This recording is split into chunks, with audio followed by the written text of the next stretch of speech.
सरकणार रे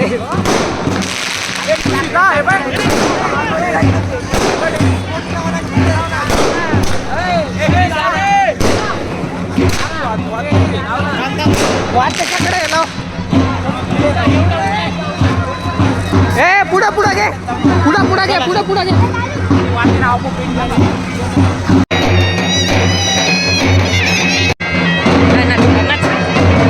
इथे तुमच्यासाठी आले ना ते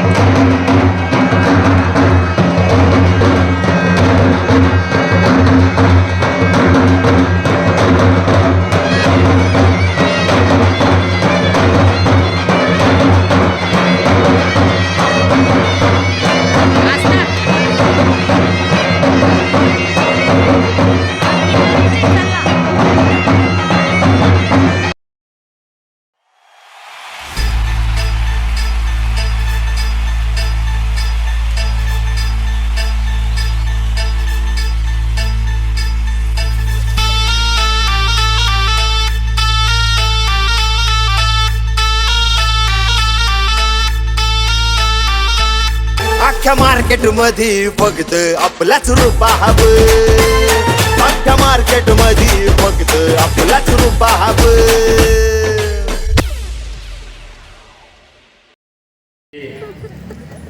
व्यासपीठावर उपस्थित असलेले आमचा सर्व परिवार, समोर बसलेले हरिओम नगर आणि रामनगर मधील सगळा आमचा परिवार, सगळे आप्तस्त, चंदनचे आजी आजोबा आणि सन्माननीय आणि समोर बसलेले चंदनच्या प्रेमापोटी इथे जमा झालेले कॉलनीतील रामनगरमधील त्यांचे सगळे सोयरे. मी फक्त दोनच शब्द बोलणार आहे. चंदन. चंदन या शब्दाचा अर्थ प्रेमळ, त्याच्यानंतर प्रेमळ, नंतर दुसऱ्याला मदत करणारा आणि सतत हसतमुख असणारा. मला लहानपणापासून आठवतं चंदनचे बाबा, चंदनचे आई, चंदनची आजी त्याचे इतके लाड करायचे की त्याला कधी हट्ट करावा असं मी त्या हट्ट करताना त्याला बघितलं नाही. पण चंदनच्या मध्यंतर थोडंसं वेगळा काळ असताना चंदनने त्याच्या आईला जो धीर दिला त्याच्याकडे बघताना मला वाटायचं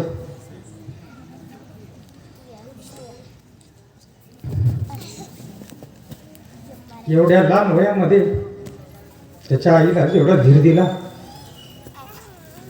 तो बघून माझं मन भरून येतं. आणि त्याच्या आईकडे बघून त्याने कधीच हट्ट केला नाही. फक्त माझी एवढीच विनंती आहे, चंदनने आयुष्यामध्ये पुढे पुढे जाऊ, आईला, त्याच्या आजोबांना सगळ्यांचा सांभाळ करावा.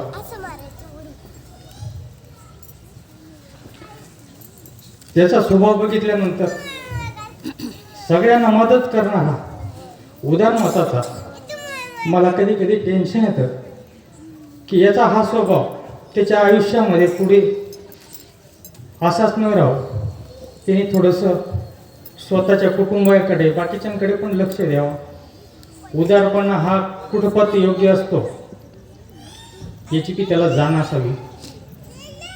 नोकरीमध्ये ते रुजू झाल्यानंतर त्यांनी सगळ्यांना सांभाळून घ्यावं आणि त्याची जास्तीत जास्त प्रगती हो, एवढीच माझी ईश्वरचरणी प्रार्थना. नमस्कार. गरजू विद्यार्थ्यांना तुला द्यायचं आहे, अभ्यासासाठी द्यायचं आहे, पैसे स्वरूपात नाही पण लायब्ररीसाठी ज्याला गरज असेल, जी गरज असेल ती वस्तू रूपात आम्ही नक्की करणार आणि चंदन दादा या ठिकाणी ती नक्कीच पुरा करेल. आणि आता सुरेंद्र दादांनी सांगितलं, खरोखर खूप छान उपक्रम आहे. माझीच बालपणाची मैत्रीण आहे शीतल महाले आणि गोरख महाले सर यांचा चिरंजीव प्रथम महाले. आज ती पण इथे उपस्थित राहिली असती.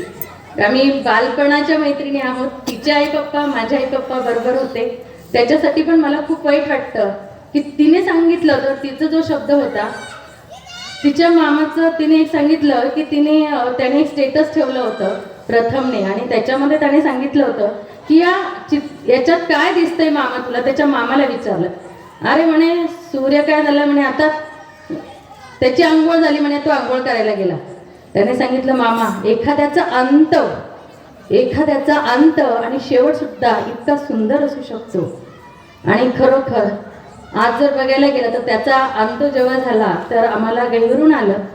आणि तिच्यासाठी आज पण खूप वाईट वाटतं की तिने सांगितलं की तो सीमेवर गेला तर मी देशासाठीच मुलगा दिला होता, परंतु तो सीमेवर गेला असता तर त्याचं, परंतु तरी म्हणे की आज तो आमच्यामध्ये चिरकाल अमर आहे. आणि त्याचबरोबर प्रकाशबद्दल बोलायचं म्हटलं तर आज प्रकाश असेल, माझी आई असेल, आजी असेल, हरिबाबा असतील, सुक्रिया आया असतील, हे आज कुठेतरी असतील ना, तर खरंच हा सोहळा आनंदाने बघत असतील.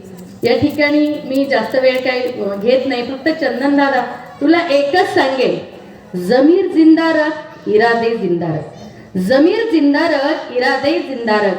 सुल्तान भी बन जाए तो दिल में फकीर जिंदा रख. सुल्तान भी बन जाए तो दिल में फकीर जिंदा रख. हौसले की तरकश में कोशिश का वो तीर जिंदा रख. हार जाए जिंदगी में सब कुछ, हार जाए जिंदगी में सब कुछ, मगर फिर से जीतने की उम्मीद जिंदा रख, जीतने की उम्मीद जिंदा रख. जय हिंद, जय महाराष्ट्र. तुम्हा सर्वांचं पुन्हा एकदा खूप खूप धन्यवाद. तुम्ही आमचा आनंद द्विगुणित केला. असंच प्रेम माया जिव्हाळा राहू द्या. आणि अपेक्षा याच्यासाठी हा कार्यक्रम पण केला की ही प्रेरणा आपल्या भागामध्ये बरीचशी मुलं झालेली आहेत. अजय दादा असेल, वैभव गांगुर्डे असेल, नितीन दादा असेल, खूप सारे कॉम्पिटिटिव्ह एक्झाम. आणि आपल्या भारतामध्ये दुसऱ्या क्रमांकाला बिरारी सरांचा मुलगा, त्याचं तर खूपच कौतुक. सगळ्यांसाठी एकदा जोरदार टाळ्या वाजवूया. कारण त्यानंतर आपला विरू भुसावरे, तो सुद्धा, म्हणजे मुलं आता कुठेतरी त्यांना जाणीव व्हायला लागली आहे. स्पर्धेच्या युगात आहे, हे कौतुक आहे. आपल्या समाजासाठी, आपल्यासाठी मानाचे तुरे आहे. पुन्हा एकदा तुम्ही सगळे या ठिकाणी आमच्या प्रेमापोटी उपस्थित राहिले. सगळ्यांचं खूप खूप धन्यवाद. जय हिंद, जय महाराष्ट्र. चिमुकल्यांनो, रक्ताच्या शृंखलेतल्या साऱ्यांनी महिमा गायली चंदन दादाची, पण रक्ताच्या पलीकडे जी नाती जपणारं जे कोठावते कुटुंब आहे त्याचा एक घटक आता मला भावलेला चंदन, 23 वर्षाचा प्रवास अवघ्या 2.5 मिनिटांमध्ये मांडण्याचा प्रयत्न करतो आहे. प्रतिभा, प्रकाश आणि त्यातून निर्माण झाली प्रज्ञा. प्रतिभा, प्रकाश, त्यातून निर्माण झाली प्रज्ञा. प्रज्ञेचं फलित म्हणजे चंदन आहे. प्रज्ञेचं फलित म्हणजे चंदन आहे. माझा सार्थ अभिमान आहे पिंपळ एज्युकेशन सोसायटी मधले आद्य संस्थापक कर्मवीर आनंदराव माणिकराव पाटील उर्फ बंडू बापूजी, त्यांनी निर्मित केलेल्या कर्मवीर आनंदराव माणिकराव पाटील माध्यमिक उच्च माध्यमिक विद्यालयाच्या याच्या शिक्षणाची मुहूर्तमेढ फार नयनरम्य आहे. त्याचं कारण असं आहे, तर्कतीर्थ लक्ष्मण शास्त्री जोशींची ही पुण्यभूमी प्राथमिक शिक्षणाची मुहूर्तमेढ पिंपळनेर नगरीपासून सुरू झाली आणि ज्याला संबंध देशानं विद्येचं माहेरघर समजलं तिथे पूर्णत्वास आले. आणि यातून चंदन घडला हा स्वप्नपूर्ती सोहळा, तरुणांना प्रेरणादायी सोहळा आणि आपल्या साऱ्यांच्या इथे उपस्थितांच्या मनामध्ये आनंद देऊन जाणारा, सुखद क्षणाची सुंदर अशी रात्रीची झुळूक देणारा हा सुंदर प्रवास ज्यानं आपल्याला निर्माण करून दिला तो चंदन दादा. शिक्षणाची यशोगाथा साऱ्यांनी गायली हो, शिक्षणाची यशोगाथा साऱ्यांनी गायली. पण खरं सांगतो, चौरे परिवाराचा इतिहास आणि देशमुख परिवाराचा इतिहास मांडायचं ठरलं, असं एकही क्षेत्र नाही की तिथे त्यांनी आपलं अस्तित्व निर्माण केलं नाही. बापूसाहेबांनी त्यांच्या भाषणामध्ये सांगितलं, असं एकही क्षेत्र नाही की तिथे त्यांनी आपले अस्तित्व निर्माण केलं नाही. कृषी क्षेत्रातलं जेव्हा या पंचकृषीत नाव येतं, आमच्या नानांचं नाव येतं, चौरे परिवारातलं नाव येतं. राजकारणातलं नाव आलं तर बापूसाहेबांचं नाव येतं. सामाजिक बांधिलकी आणि वैद्यकीय रुग्णसेवा करण्याचा मान आमच्या डॉक्टर जितेश चौरेंना जातो. किती सांगावं. आणि आता एकच कमी होती, ती म्हणजे प्रशासकीय सेवेची. ते स्वप्न देखील चंदन दादानं पूर्ण केला. हा सारा शब्दांचा खेळ आहे. हा सारा शब्दांचा खेळ मांडताना ऊर भरून येत आहे. शब्दांनाही प्रश्न पडतो, इतके शब्द का मांडावे? कारण की कार्य आणि कर्तृत्व इतकं उल्लेखनीय आहे, कार्याचा गौरव एवढा अप्रतिम आहे, अलोट आहे. शब्द पुढे पडतात, वाचा निस्तब्ध होते. पण खरं सांगतो ना, नियती पुढे कोणाचं चालत नाही. चंदनला घडवण्यामध्ये त्यांच्या पूर्ण परिवाराचा वाटा आहे, पण त्यानं केलेल्या प्रयत्नांची पराकाष्ठा ही विसरता कामा येणार नाही. असं म्हणतात, चंदनला खरा प्रकाश दिला ना आमच्या बबलू दादानंच दिला आहे, हे नाकारता येणार नाही. पण नियतीनं होत्याचं नव्हतं केलं आणि इतक्या लवकर अघटित नेलं. पण त्याच्यात आम्ही पाहतो आहे, हेही मला परखडपणे मांडावंसं वाटतं आहे. अनेक गोष्टी आहेत, सांगण्याजोग्या आहेत, प्रेरणादायी सोहळा आहे, उत्सव आनंदाचा आहे. प्रत्येकाला वाटतं आहे, मला प्रशासकीय सेवेत मला कुठेतरी स्थान प्राप्त व्हावं, मला कुठेतरी वेगळं करायचं आहे, सिद्धता करायची आहे, याचा आम्हाला अभिमान आहे. आणि हे सारं कार्य सातत्य, चिकाटी, संयम, नम्रता ह्या ज्या गुणांना समुच्चय जे बघायला मिळतो तो चंदन दादामध्ये बघायला मिळतो आहे. खरोखर भरपूर आहे. मी मगाशी सांगितलं, शुद्ध बीजापोटी फळे रसाळ घुमटी. तुकाराम महाराज म्हणतात, पेराल तर उगेल ना, पेराल तर उगेल ना. म्हणून हे विचारांचं संस्कार पीठ आहे चौरे परिवार, त्याला जोड दिली देशमुख परिवारानं. अशी ही यशोगाथा आहे. पण या यशोगाथाचे जीवनाचे शिल्पकार करे जर असतील तर चंदन दादा आहेत. कारण की आता ही तर प्राथमिक सुरुवात आहे. आता तर आपण यशोगाथेच्या पथावर मार्गक्रमण करत आहेत. पण दादांकडून एक अपेक्षा आहे, माझा आलेला प्रत्येक माणूस जसं रुग्ण वैद्याकडे जातो, रोगी म्हणून जातो, योगी म्हणून पण जातो आहे, ज्यावेळेस माझा एखादा व्यक्ती तुमच्याकडे काही काम घेऊन येईल, तो कोणत्याही स्तरातला असो, तो कोणत्याही स्तरातला असो, त्यानं आपल्या समोर व्यथा मांडली, त्या व्यथेचं निरसन करून स्मित हास्यानं आपल्या कार्यालयातून बाहेर गेला पाहिजे, ही अपेक्षा आहे. सहकार्य ही वृत्ती आपल्यामध्ये खचून भरली आहे. पण खुर्ची नावाचा एक रोग लागू देऊ नका. कारण खुर्ची आसमान पर दिखाती है, जमीन भी दिखाती है. उसकी अजब कहानी है, जिसको समझ में आई उसको समझ में आई, उसको नहीं समझी उसको नहीं समजी आहे.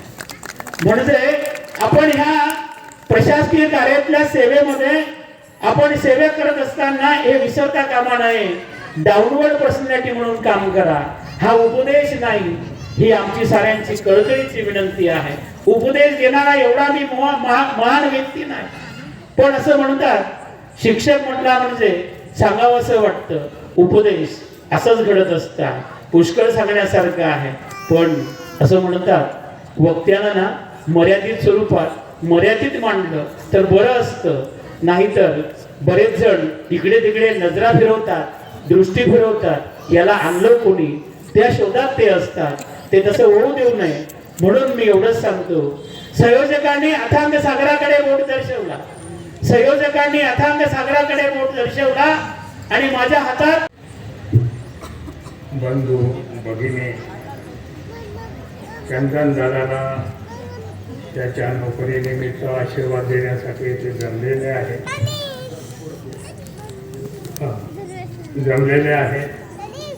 मी चंदनदादाला धन्यवाद देतो.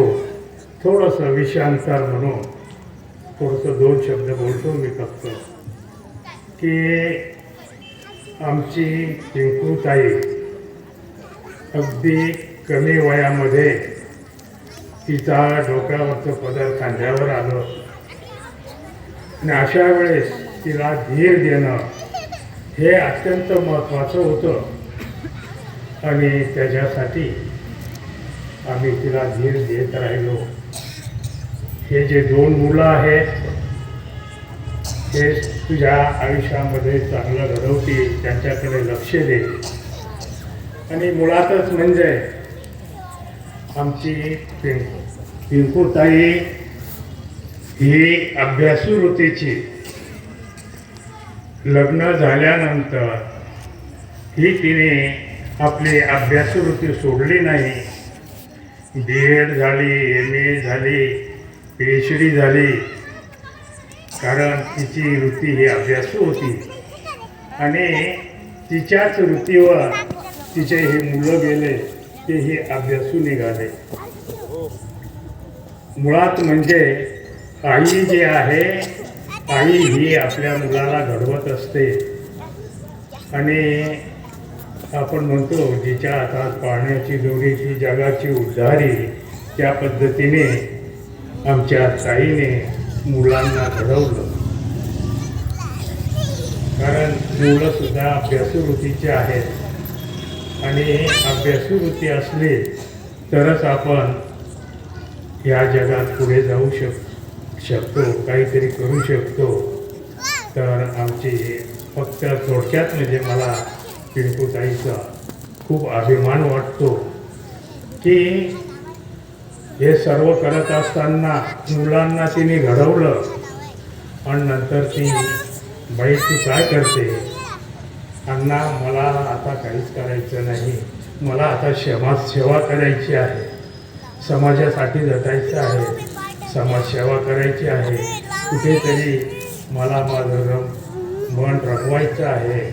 तिला मी परवानगी दिली, सांगितलं बाई तू जे करशील ते चांगलंच करशील, कारण तुझ्या आईची शिकवणच तशी होती आणि ती आईच्या शिकवणीप्रमाणे ती पुढे वागली, राहिली, पोरांना घडवलं आणि स्वतः आता ती समाजसेवेचं व्रत तिने घेतलेलं आहे. मी म्हणतो काही हरकत नाही, कुठेतरी आपल्याला जीवनामध्ये वेगळं पाहिजे, ते करत राहा असं मी तिला सांगितलं.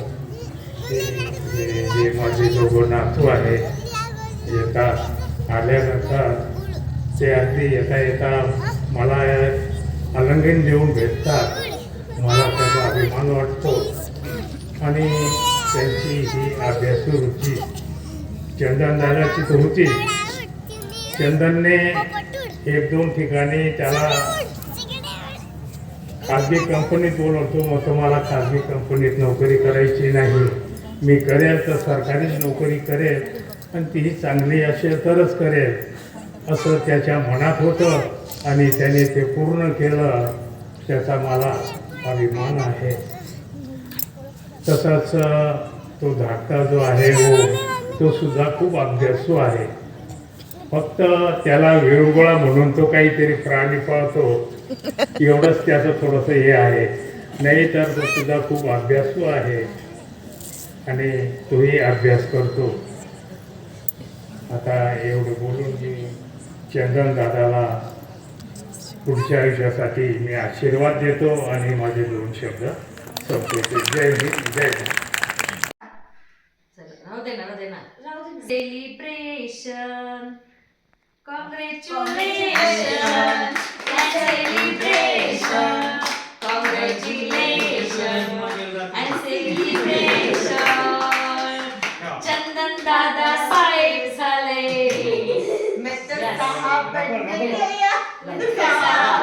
या पदावर सहाय्यक जिल्हा निबंधक कार्यालय वर्ग 1 नंदुरबार येथे नियुक्ती झाल्याबद्दल सत्काराचा समारंभ आयोजित करण्यात आलेला आहे. मी मान्यवरांना विनंती करतो की मान्यवरांनी प्रतिमा पूजन आणि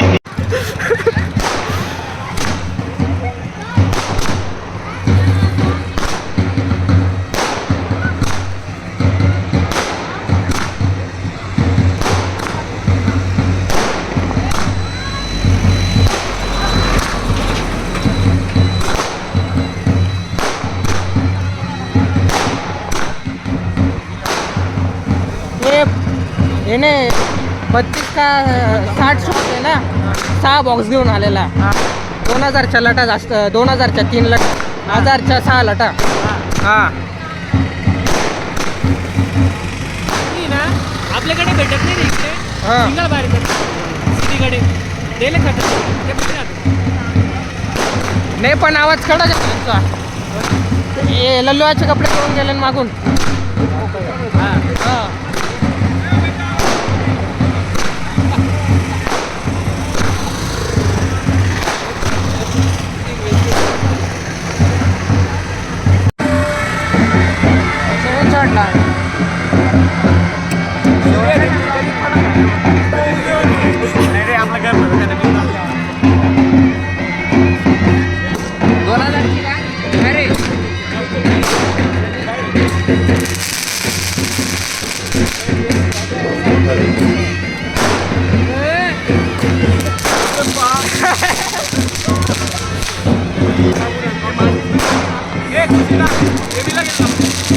गाडी इथं येऊ दे ना. इथं उतराल ना, इथं स्पीड ब्रेकर क्रॉस झाला का तेव्हा लावून देऊ.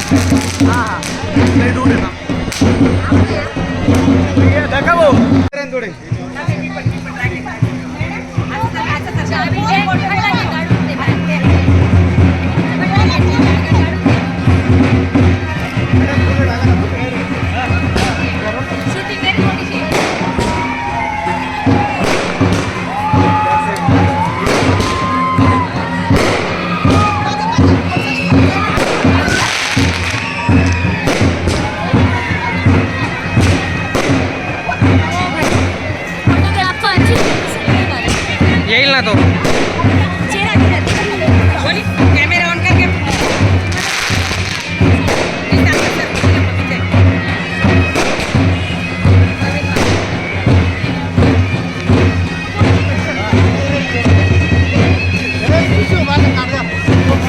टाक टाक टाक.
चंदनदाराची गोष्ट म्हणजे त्याच्या नावातच चंदन आहे. आणि ते म्हणतात ना, आपण कोशिश करणे वाले की कभी हार नाही होती, असं चंदनदादाने आपल्याला सगळ्यांना एकदम आश्चर्याचा धक्का दिला आहे. याच्यात सगळ्यात मी जास्त प्रतिभाताईंचाच मानतो, कारण की त्यांचा आम्ही नेहमी संपर्क असतो. कारण की आनंद सध्या निर्मूलन समितीमध्ये त्या पण आहेत आणि अशा 2-4 मिटिंगांना त्यांच्याशी बराच संवाद साधला. त्यामुळे त्यांचं नेहमी सांगण्यात येतं चंदन चंदन चंदन. मग खरंच चंदन झाला. खरंच त्याने चंदनासारखा जो केला, सगळीकडे दरवळला आणि आमच्या रामनगरचं सगळं नाव कमवलं. तर त्याला ज्या शुभेच्छा देतो. हा कार्यक्रम जरा इथं ठेवता न ठेवता बाजारपेठेत ठेवायला पाहिजे होता, कारण की इतर विद्यार्थ्यांना पण प्रेरणा मिळाली असती. आता दुसरा असा त्याचं नाव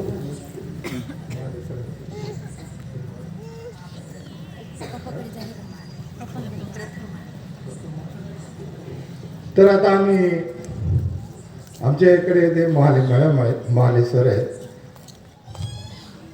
त्यांचा चिरंजीव याच्यामध्ये होता, मिलिटरीमध्ये. तर तो अचानक वारला. तर त्याच्या स्मरणार्थ आम्ही इंदिरा गांधी शाळेमध्ये MPSC UPSCच्या पोरांना मार्गदर्शन चालू करणार आहोत. तर 3 मार्चला त्याचं उद्घाटन आहे. तर आपण सगळ्यांनी यावं अशी तुम्हाला आग्रहाची विनंती करतो आणि चंदनदादाला शुभेच्छा देतो आणि माझं संपतो. सासू सासरे यांचे संस्कार जोपासते. आई वडील सासू सासरे यांचे संस्कार जोपासते.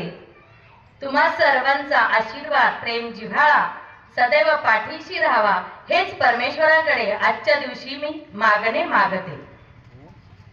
या ठिकाणी खूप खूप सुंदर अशी भाषणं झाली. आमच्या रंजू अक्काने खूप छान असं बोललं आणि खूप आनंद झाला की त्यांना अजिबात वेळ नसतो तरी त्या वेळ काढून या ठिकाणी उपस्थित झाल्या. आमच्या पिनी आत्या तर आम्हाला 5-5 मिनिटाला पिनी आत्याच लागते, दोघं मुलांना. त्याचबरोबर या ठिकाणी सगळ्यात बाबांचं तर फार मोठं प्रेम आहे. आमचे विमल आजी, विमलाई असं फार्मला नाव दिलंय चंदनने. ज्यावेळेस ठरवलं की आपण शेताला काय नाव देऊया, कारण त्याचे खूप आजी लाड करायची. एक दिवस जरी कळवणला गेलं, दुसऱ्या दिवशी आलं तरी म्हणायचं तू पोऱ्याला बारीक करी टाकणीस, किंवा पडलं किंवा लागलं तर म्हणायची तू ना त्याला काहीतरी लावून आलं, तुझं लक्ष नसतं. पण मलाही त्यांच्याकडून खूप चांगलं शिकायला मिळालं. त्या प्रेम जिव्हाळा पण द्यायच्या. आज त्यांची पण कमी खूप जाणवते आहे. आणि त्याच कारण संस्कार हे घरात मिळत असतात. एकत्र कुटुंबामध्ये होतो, बरेचसे संस्कार एकत्र कुटुंबामध्ये मुलांना लहानपणात मिळाले. माझी आई जी होती तर माझी आई ऑलराऊंडर होती, मल्टी टॅलेंटेड होती. तिला गायन हे सगळ्या क्षेत्रामध्ये माझी आई अग्रेसर होती. तिची इच्छा होती की मी शिकावं आणि त्यानंतर सासरच्यांनीही मला सहकार्य केलं की तुला शिकायचं असेल तर तू शिकू शकते. पण मी ठरवलं की कुटुंब सांभाळून मग शिक्षण करायचं आणि आज डॉक्टरेट पर्यंतचा प्रवास मी केला. परंतु त्याचबरोबर मी म्हणेन की चंदन जो आहे माझ्या योगदानापेक्षा त्याने माझी जाणीव ठेवली आणि हे श्रेय आहे मी फक्त त्याला आणि त्यालाच दिली. माझ्या चंदन दादासाठी पुन्हा एकदा टाळ्या. चंदन दादाच नाही तर आमचा शिवम दादा म्हणजे पिने अक्काचं सोनू आणि ते आमच्यासाठी 2023-2024 जे होतं ना वर्ष खूपच आनंद घेऊन आला. प्रत्येक क्षेत्रामध्ये सोनू दादा झाला, कपिल दादा झाला, आमची सगळे जेवढी लेकरं होती, त्यानंतर आमचा शुभम दादा झाला, सगळे असे वेल सेटल झाले. पियुष दादा झाला, कारण ही आमची लेकरच आहेत आणि त्यांच्यामध्ये फार जिव्हाळा आहे. आमचं एक कुटुंब आहे, सगळेजण वेल सेटल झाले. याच्यापेक्षा दुसरा आनंद नाही.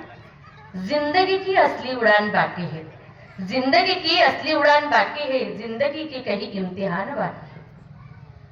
अभी तो नापी है मुट्ठी भर जमीन, अभी तो नापी है मुट्ठी भर जमीन, अभी तो सारा आसमान बाकी है, अभी तो सारा आसमान बाकी है. असं मी म्हणेल. चंदन दादा इथेच थांबणार नाहीये, तो पुन्हा स्पर्धा परीक्षा देईल आमच्या मामांची इच्छा होती, मला नेहमी म्हणायचे तुला जर आवड आहे ते MPSC कर, तू स्पर्धा परीक्षा दे. आणि त्यावेळेस मला वाटायचं की नाही चला करूया, पण कधी कधी असं वाटायचं की परिवारापासून लांब राहायचं पुन्हा, कारण मी करूनच दाखवणार होती. असं शिक्षण माझे पहिले गुरु माझे आई आणि वडील यांच्याकडचं होतं आणि मला माहिती होतं मी अभ्यास केला आणि मामांचा आणि आत्यांचा आशीर्वाद असला तर नक्की मी हे सक्सेस पूर्ण करेल. परंतु मी उच्च शिक्षण घेतलं आणि कोकणी समाजातली पहिली डॉक्टरेट महिला झाली. आणि आज आनंद होतोय की स्पर्धा परीक्षेचं जे होतं MPSCचं स्वप्न ते माझ्या चंदनदादाने पूर्ण केलं. बाबांचं स्वप्न होतं की कोणीतरी प्रशासनामध्ये असावं. आणि या ठिकाणी माझी दोघं लेकरं आहेत. ओम जसा म्हटलं अगदी प्राणीप्रेमी आहे, तो तर इतका खुश झाला आणि आनंद पण वाटतो की तोही आणि चंदनदादाने दोघांनी माझ्याकडे हट्ट केला नाही. माझ्या चंदनदादाने इंजिनिअरिंग पर्यंत मोबाईल सुद्धा घेऊन मागितला नाही. त्याला म्हटलं तू 2 वेळा मोबाईल फोडलाय, तुला आता तोच वापरावा लागेल. 10,000च्या वर माझ्या चंदनदादाने मोबाईल वापरला नाही. आज सुद्धा त्याच्या खिशात तसाच फोन आहे. आणि कधी शेवटच्या वर्षाला त्याने गाडी मागितली. सगळं शिक्षण झाल्यावर त्याने बस असेल काही असेल कोणतंच नाही, कपडे नाही, दोघांनी मागितले नाही. माझा भाऊ म्हणायचं मी तुला सांगितलंय ना काही घेऊ नको म्हणून, माझ्याकडे भरपूर कपडे आहेत घेऊ नको. पण मला असं वाटायचं की कुठंतरी वडिलांची जी कमी आहे ती माझ्या लेकरांना वाटायला नको. माझे पप्पा असते तर असं पुन्हा पुन्हा त्यांच्या तोंडात शब्द यायला नको. आणि आज हा आनंद उत्सव सगळ्या हरिओम नगर वासियांनी जो इथे साजरा केला, खरोखर माझे म्हणजे डोळे भरून आले. राजीव पाटील सर आमचा विषय झाला आणि मी म्हटलं की हा आनंद एकट्याने साजरा करण्यापेक्षा तुमच्या सगळ्या परिवारासोबत साजरा केला तर तो कायम चिरकाल स्मरणात राहणार आहे. आणि खासगाडगे आले, चंदनदादा आणि ओमदादा. आता ओमदादा सगळे हट्ट पूर्ण करून घेणार आहे. आणि जेव्हा तो म्हणजे मध्ये असं बऱ्याचशा घटना घडल्या, खासगाडगे आले आणि त्याचं जे यश आहे ना माझ्याकडे शब्द नाहीये. जेव्हा तो पहिल्यांदा परीक्षा पास झाला, दुसरी पण एक एक्झाम फक्त 1 मार्कावरून तो गेला होता. आणि त्याच्यानंतर जेव्हा तो पहिली परीक्षा पास झाली तर त्यावेळेस मला म्हणजे शब्द नव्हते, माझ्या डोळ्यात फक्त अश्रू होते. आणि त्याचबरोबर अनेक खासगाडगे पार पाडत असताना अनेक अडचणी आल्या. देवाने भरभरून दिलं होतं, अनेक एका हाताने दिलं, पण काळाचा घाला म्हणा. जसं माझ्या वडिलांचे डोळे भरून आले, माझ्या भावाचे डोळे भरून आले. कारण माझ्यासाठी प्रकाश खरोखर मी म्हणेल की एक आयडल हजबंड होते. ते माझ्यासाठी आदर्शच होते. त्यांनी मला कधीच कोणत्याच बाबतीत टोकलं नाही. न मागता मला सगळं मिळत गेलं. शिक्षणाला सुद्धा ते पाठीशी भक्कम उभे राहिले. आणि देवाने भरभरून दिलेलं एका हाताने 2011ला अचानकपणे हिरावून घेतलं. पण म्हणतात ना परमेश्वराने एका हाताने घेतलं ना तर दुसऱ्या हाताने तो पुन्हा भरभरून देतो. तशी मला ही दोघं कुणी लेकरं दिली. माझी सगळ्यात मोठी प्रॉपर्टी असेल ना तर माझा चंदन दादा आणि माझा ओमी. आणि हीच प्रॉपर्टी मला आयुष्यभर, फक्त मला एवढंच वाटतं की मी संस्कार दिले, त्यांनी घेतले. मी दिल्यापेक्षा त्यांनी घेतलं. त्यांनी त्या गोष्टीची जाणीव ठेवली. आणि या सगळ्या गोष्टी बोलत असताना खूप बोलण्यासारखं आहे चंदन दादाबद्दल. तर मी म्हणेल की अजूनपर्यंत माझा चंदन दादा मला उलटून बोलला नाही, अजून पण नाही. ओमीच माझी नोकझोक होऊन जाते. आम्ही टॉम अँड जेरी आहेत. आम्ही दोघं मायलेक, पण दुसऱ्या क्षणाला आम्ही एकत्र होणार. परंतु चंदन दादा मी म्हणेल की आमच्या कुटुंबालाच नाही तर सगळ्या नात्या गोत्या, शाळेमध्ये सगळीकडे सगळ्यांना जोडून ठेवणारा एक ब्रिज आहे, पूल आहे. शाळेत जरी गेला ना सगळ्या स्टाफ मध्ये आवर्जून त्याच्या पप्पासारखं प्रत्येकाला जाऊन भेटणार. ओम पण प्रत्येकाला भेटणार आणि सगळीकडे बॅलन्स ठेवतो. मी म्हणतो तुलाच जमतं बाबा. कधी कधी मी काही गोष्टींना, कारण परिस्थितीमुळे मी त्या काही गोष्टी माझ्यावर गेल्यामुळे कधी कधी माझी चिडचिड होते. पण माझा चंदन दादा अजिबात चिडचिड करत नाही, खूप शांत संयमी आहे. आणि जेव्हा तो मनातल्या मनात हसतो, जेव्हा तो हसतो ना तेव्हा आतून खूप तो दुःखी असतो, हे मला माहिती आहे. तो बोलून दाखवत नाही. त्याचं एक आहे की मला फक्त काय करायचंय, मला काहीच नको आहे, काहीच नको, फक्त मला सगळा परिवार पाहिजे, कुटुंब पाहिजे, प्रेम पाहिजे, जिव्हाळा पाहिजे. मला पैसा नको, मला गाडी नको, बंगला नको, फक्त माझी लोक माझ्याशी जोडलेली पाहिजे. ही एकच त्या दोघही मुलांची माझी. आले तुफान किती जिद्द ना सोडली, झेप घेतली आकाशी, स्वप्ने झाली पुरी. लढलो अन जितलो बी काटच्या वाटवरी, दुश्मन भी आज मला वाकून सलाम करी. या मातीहीन दिल बळ लढण्याला अन भिडण्याला, देव माझा मल्हारी खंडोबा पाठीशी. लढलो पण रडलो नाही, हासिल मी जीतही केली, आशीर्वाद बाबांचा आईची हाय पुण्याई. धावतात दोघं वाऱ्यावानी, फिका पडला घोडा, पैरण झाली आपली जोडी, देशात केला